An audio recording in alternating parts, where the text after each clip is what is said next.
All right, hello everyone, and welcome to Aries Gaming. Today we're playing EVE Online like we always do, and it's time to go on another ship tour. The ship tour of Gallente frigates seemed to be a very popular video, so I decided to go on a ship tour of the Gallente destroyers. And we're also going to throw the Sunesis in as the cherry on top. It's really a non-Empire special edition ship. It's the little brother of the Gnosis and the Praxis, and the bigger brother of the Apotheosis, I believe, which is the shuttle, I think. But anyway, I decided to do the Gallente destroyers. Now, with the frigates, I feel like there's a lot of confusion about what the frigates are for, partly because of the mission, like the tutorial missions give you the goofiest crap. They give you like a Navitas, which is a healing ship, and they fit it with mining lasers, which it doesn't make any sense. So I'm hoping by the time you get to piloting destroyers, you're a little more clear on what's going on. So I'm going to dive a little bit deeper into the uses of each one as far as I am familiar with. Okay. So let's talk about the catalyst first. All right. Everybody knows the catalyst. There is only one thing. There are two things. Sorry. Just one overshadows the other one so much that I forgot about the other thing. There's one main thing you do with the catalyst, and that is you gank people in it. All right. This ship is made for ganking. This is the fit that I have, but I'm sure there are better gank fits. Everybody's got their gank doctrines. But with 8 light neutron blasters with Void, you can get up to about 600 DPS right away. You need your micro warp drive. You need your scrambler. This is for ganking. This is a very disposable, expendable fit for this thing, and I'm sure there are actually even cheaper fits with very similar DPS. I don't gank in the Catalyst, so I just threw this fit together for fun just to see if it was possible. But my guess is that Tech 2 blasters is not the way to go. But anyway, you can decide how you fit your gank Catalyst, your favorite way to ruin other people's day. All right, so that is the first use of a Catalyst. It is for ganking.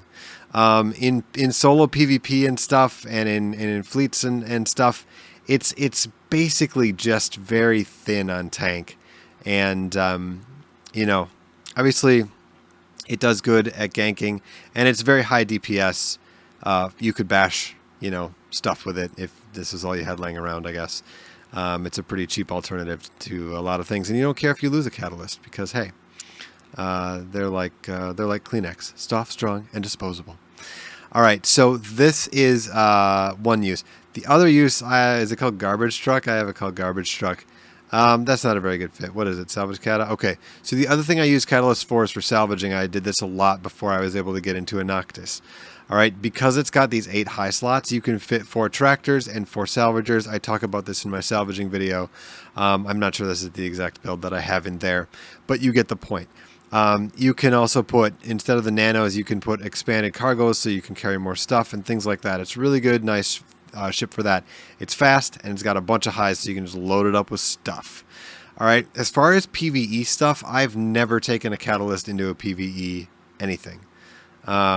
They might be okay at running missions, but I kind of doubt it. They're very weird ships, and they only have bonuses to blowing stuff up, right? You don't have any...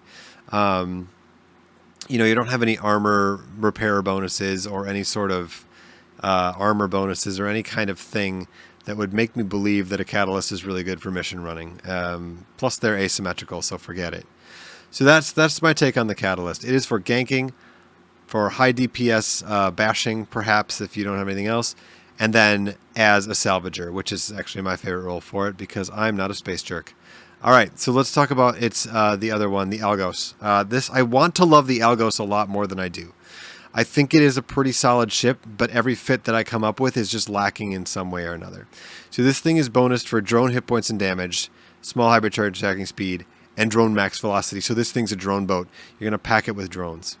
And then you can stay away from stuff. So it's a little bit, I feel like it's always a little bit hardier than the Catalyst, right? It's got a few more hit points right from the get-go.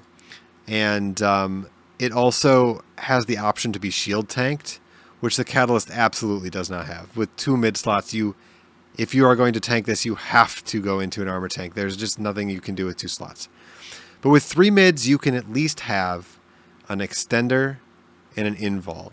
So you can actually fit this up. Is this one shield tank? There we go. All right. So this has your micro warp drive, so you can get around and do stuff. your extender. Ooh, I put a Republic fleet on here. This is a blingy Algos. This is no one primary to the Algos. It's fine. And then you can get the hardener on there for some resists, and you know it's decent. And then you can put other junk down here like more damages and stuff. So this is let's see what we can get out of this thing with Void in it. So 470 DPS. Honestly, you should probably fit this with rails. I'm just kind of a blaster freak, and that's the first thing I always go for, right? Like, this is a passive shield tank with 20 hit point regen. Not too bad. I think I was running level 3 missions in this for one of my videos.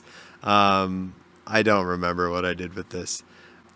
The Algos is again a nice solid ship. It's a drone boat, so if you're going into drones, you should do that. If you're a gunner, then the Catalyst is for you. So let's talk about what these guys turn into when they evolve. Like the little Pokemon they are, the Algos evolves into something called a Magnus, which is the command destroyer. All right, it doesn't actually evolve into it. You just build it, all right? I'm making it seem more grand than it is. But this is called the Magnus. And what I've done with my fittings on this is I basically just made a template. So if you don't know what command destroyers are, they have a couple of very unique properties. They can use this micro jump field generator. And what the micro jump field generator does is it teleports you and a bunch of your closest friends or enemies 100 km in the direction you're facing. So it spools up and then teleports up to 25 nearby ships along with all drones, fighters, probes, and bombs, which is kind of funny, 100 km in the direction the ship is facing. So it's like a little blink, and you and them all go away.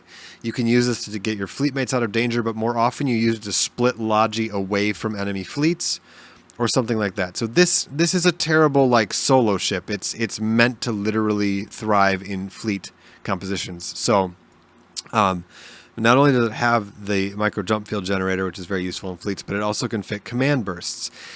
It comes with just one command burst, but you can put this small command processor in the rigs, which I think is kind of mandatory, and you can fit the other command burst because it has bonuses to armored command and skirmish command, burst effect, and duration, strength and duration. So running both of these just seems like a really good idea. The armor burst will burst out in a range, an AoE bubble, and everybody within that range of you will get a boost. All your allies will get a beneficial armor boost, either more armor resistances, more armor hit points, or faster armor repair.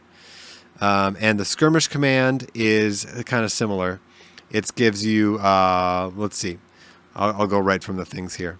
So this reduces signature radius, the evasive maneuvers one does. The interdiction maneuvers improves the maximum range of stasis webs, warp scramblers, and warp disruptors, which is pretty sick. If you have like an Ashimu in your fleet, all of a sudden their web is going out to, I don't know, 30k, 35k. Could be even longer than that with overheating. I don't know the max. And rapid deployment is just makes everybody go faster with their afterburners and micro warp drives. So these are really good in fleets. So this is a total fleet ship. If you're flying this solo, you're doing something wrong. So don't use it solo. But hey, look, it's got a damage control on it. So this is like my template, right? Like I've decided that this is like the essential parts of what makes a Magus a Magus. And then when I want to fit one up, I only have to do 1, 2, 3, 4, 5, 6, 7, 8 slots, depending on kind of what I feel like that day. But this is the essential Magus stuff. Once you warp stuff away with your generator, you want to scram the most important things so they can't get anywhere very fast. You want to make sure that you are holding people down so that they can't go anywhere. So, you know, potentially a web is a decent thing over here. It depends on kind of what your fleet needs, but this is the essential Magus right here. And when a catalyst grows up, when a mommy and daddy catalyst love each other very much, they give birth to a baby Hecate.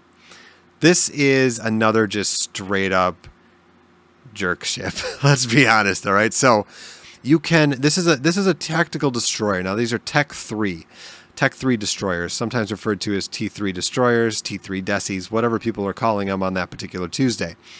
So it fits up and flies much like a catalyst. It's a little less expendable because of how expensive it is, and usually you don't gank in these. Usually these are really just good for solo PvP stuff, you can really mess some people up with this. Again, this is my template for what I think makes it good. Actually, I was using this as a basher, just bashing structures. And T3 destroyers have 3 different modes that you can put them in. And when you put them in the mode, they do different things. So if you put it in, well, actually, it's still changing from there. But if I put it back in defense mode, its little crab arms go away, I believe. Eventually, there they go. So it's in defense mode, so it curls its little crab arms in. And in defense mode, it's got different bonuses than it does when it's in sharpshooter mode. So if I put it in sharpshooter, this is where the real DPS comes from. So if I'm in sharpshooter with Void S loaded up here, I'm over 1,000 DPS with this thing. It's got triple mag stabs on it, and just 5 polarized light neutron blasters. All right, I was using this for bashing. So if you don't know what polarized weapons are, they are insanely powerful DPS, but they take all your resistances to 0. So, you know, you gotta not get into fights when you're polarized, or know exactly what you're doing when you're polarized, right? Like, you can, you can still buff up like your base hit points, but your resistances go to 0, even if you just fit 1 polarized weapon. Bye-bye all resistances.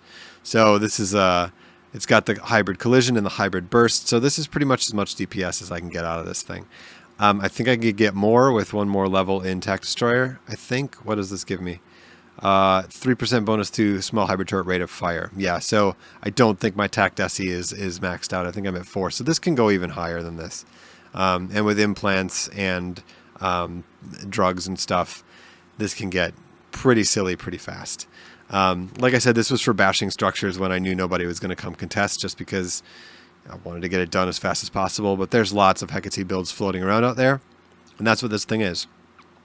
So it's a lot easier, I think, to understand the destroyers than the frigates. Oh, there's one more guy. We got to talk about the Synesis. So the Synesis is a very interesting ship, just like the Praxis and the Gnosis. You can do a lot of different things with this. It sort of can be whatever you want it to be. It's got bonuses to all kinds of stuff. It's got bonuses to core and combat, scanner, probe strength, and all the different weapon types. And I actually have a video on the Synesis where I use it for combat anomalies in high sec, right? Because it's little and it's awesome, it can do all kinds of stuff. So you can pretty much fit this however you want. It can take an armor tank. It can take a shield tank. It doesn't really matter. It's a little bit more armory, as you can see, than it is shieldy, but not by enough that I would yell at someone or put it in a shit fit video if I found a shield tank Synesis. In fact, that's what this is, a shield tank.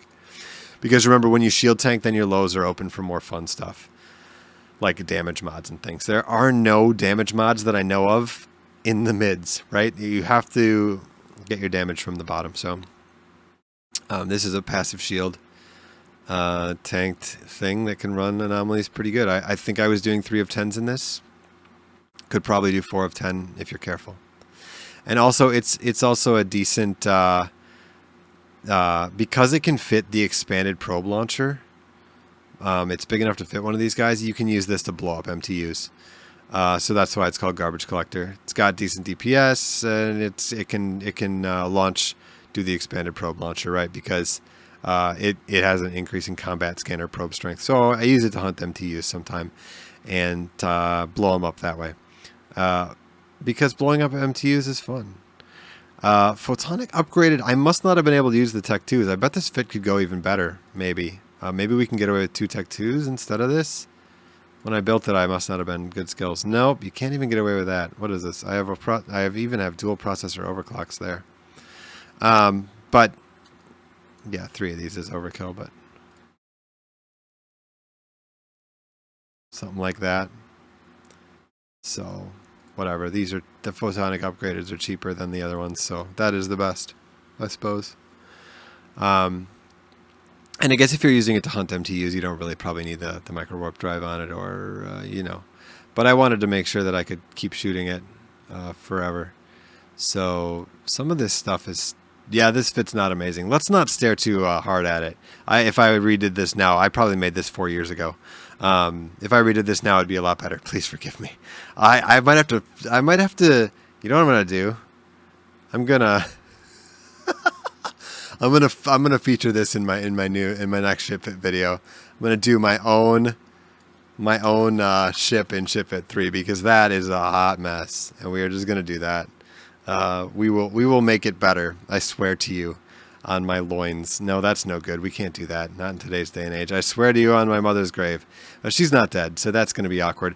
All right, look, I just promise. All right, promise is gonna have to be good enough for you. So that's my ship tour of the Gallente destroyers, and next we will do a ship tour of the Gallente cruisers, which gets a little more complex again. The destroyers are very easy to understand. Drone boat, gunboat, fleet, drone boat, support, crazy times. Blow everybody up with your ridiculous DPS, Hecate, and Synesis, which I'm just lumping in right now because why not? It's a fun little ship. And thanks for watching. If you made it this far, you're amazing. And I'll see you on the next Aries Gaming. Bye.